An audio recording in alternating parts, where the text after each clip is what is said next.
Ito naman, ako nating Grab driver, babae. Meng! Pasok, Meng! Hi! Hi, Meng. Bati ka Will. muna. Hi, Will. Hello sa mga taga-Kapitolyo at sa mga kasama ko mga Grab drivers din. Hello sa inyo, nandito na ako. Miss Meng. Pwedeng pahawak kasi para ako nananaginip. Talaga? Para pa rin ako nananaginip. Pogi mo talaga sa personal, Will. Sweng. Okay. Payawan na rin. Para daw siya nananaginip, Kuya Will, nakita. Gusto bang bangungutin? Kasi talaga naman, Will. Talagang pangarap talagang pumunta rito. Gustong-gusto ko talaga madala yung anak ko dito. Kasi anak mo? Andyan po siya kasama andyan. ng kapatid ko. Talagang pangarap ko, dapat sana birthday niya na dala ko siya dito. Pero dahil sa kailan lang naman nagkaroon ng announcement na mga Grab drivers Pero may husband ka ba, Meng? Meron po akong, bali, Parang si Makoy. si Mako, parang Yung gano'n, dating may minahal. unang minahal. Ako, may minahal ako nung kabataan ko pa. Siya ang unang lalaking minahal ko. Unang lalaking humawak sa kamay ko. At nagkaroon kami ng anak. Supling, anak. O, tapos. Yun nga po, anak Isa mo, sa pagkadalaga. hinawakan ka lang sa kamay, nabuntis ka na. Grabe naman yung, ang tindi naman. Una, lalaki humawak sa kamay, nabuntis. Ano ang buhay ng isang babae as a Grab driver? Ang buhay, siyempre, kinakaya ko na babae ako. Minsan, dapat talaga hanggang gabi sagad ko yun para makuha Hindi ko ka ba yung... natatakot? Natatakot din. Minsan may sumakay sa akin, 3 na Lalaki? talagang mga maton sila. Sabi ko, ay, good afternoon po. Di syempre, pagpasok, isa lang eh. Tapos, may mga dumating na kasama. May 2 pa siyang kasama. So, sumakay sa likod. Natakot ako. Kasi, di ba, dapat yun lang yung sasakay sa harap. Yung pala may kasama pa. So, una kong sinabi sa kanila, kasi nagbiruan sila eh, wow, first time namin, babae. Ganon. Sabi ko, ako rin sir, first time ko. Nagbiro na rin ako. Sabi ko, siguro naman po, hindi niyo ako hold upin. May 3 po akong anak. Sabi ko, ganun na kaagad yung ano ko para at least alam nila kung sakaling Hindi may naman. balak sila. Hindi naman, sabi nila, ay, mga mukha lang kami mga hold upper kasi mga seaman kami sa cargo vessel. So, aminado naman po sa sarili nila. Kung sakali, silang 3 sasakay. Silang 4. Silang 4. Silang 4. O, nag-grab. Sumakay silang 4. Ano gagawin mo? Pang 6-seater po eh. Hindi, Oo, ano? masikip kasi daw. Oo, Pag ang sikip. magkanya-kanya tayong sasakyan. Pang Okay. 6-seater na. Miss Meng, sino ang kasama mo? Pakilala mo. Pinapakilala ko ang aking kapatid na si Telma na lagi kong inuutangan. May malaking utang na loob ko sa iyo, Tel. Ate Hello, Telma. Will! Ate Telma, welcome dito sa Wawawin. Ano gusto niyo sabihin? Ming, proud na proud ako sa iyo ngayon kasi lahat ng bagay ginawa mo para sa anak mo.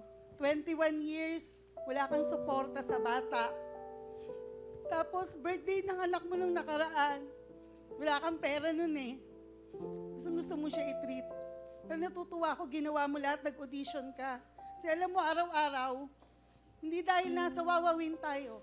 Araw-araw yung batang to, ano to eh, tuwan-tuwa, Will, tuwan-tuwa to na mapanood ka. So alam mo yun, bilang pagmamahal ng nanay sa anak, pumila siya, nagbakasakali siya. Yun. Sa tatay naman ito na, alam mo yung kailangan mamalimos yung bata bago mag-birthday. Ito siya ngayon, no? Napaligaya ng nanay. Iniwan mo man, napalaki niya.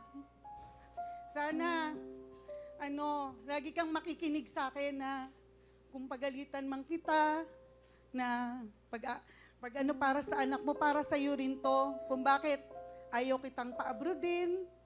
Kasi ikaw lang yung meron sa batang to. Ikaw lang yung pwede magtiyaga. Ikaw lang ang buhay niya. Iniwan man siya ng tatay niya. Proud ako, napalaki mo siya. Thank you, Ate Telma. Pwede bang makalapit sa iyo yung bata? Oh, sige. Halika. Bali, ito yung anak mo, Miss Meng. Opo. Ano siya, special? Lagi ko pong inaabangan yan. Kapag kahapon, nag-aabang talaga yan. Alam niya pag wawawin na. Halika. Si Kit. Ay, Kit. Bless. Bless, Kid. Ay, embrace. Halika, embrace mo ako. Hug. Kit. Dito na. Andito ako, Kit. Daming tao, Kid. Ako, si Tito Willie, ha? Halika, punta tayo kay mami mo. Special siya eh. 21 years old na siya. Opo. Kay mama. Yan, kay mama ko. Halika. Oy, thank you. Sa akin ba to? Paninda niya yan, Will. Habang nagda-drive siya, lahat ng racket pinapasok niyan. Mabuhay niya lang yung anak niya. Siya nag-bake niyan. Ano pangalan niyo? Kit. Kit. Salamat ha. Christmas gift niya yan sa'yo. Kit. Hindi po siya nagkasalita, Will. Ah, hindi siya Pero nakakapagsasalita. nakakaintindi Nakakaintindi po yan. Ako si Tito Willie ha. Bigyan mo pa yung jacket. Suot mo sa kanya. Kasya ba yan? Small? Dalawa. Oh, Kit. Oh, jacket. Ano gusto mo? Pula? Ay, ko nga to.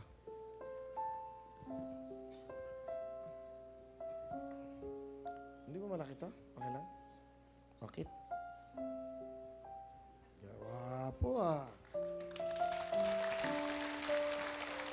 Bakit? Dalawa ha? Dalawa ha? O, dalawa ha? Kaya kita pamasko ha? Bili kang pasapatos. 1, 2, 3, 4, 5,000.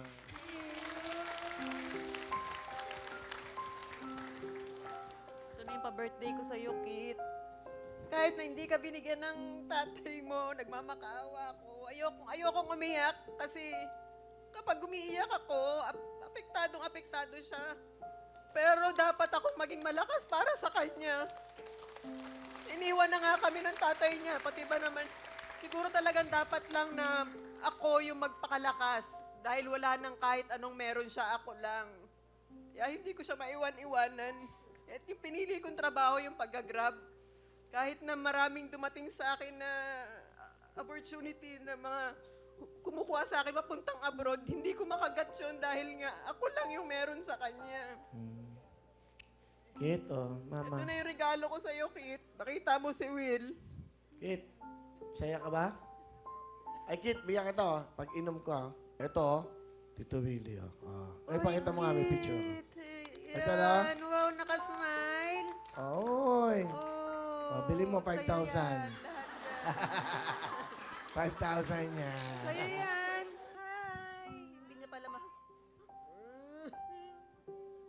Ayan na, regalo ko sa'yo, Kit, si Kuya Will. Okay? Merry Christmas. Happiness niya yan, eh. God bless. Okay.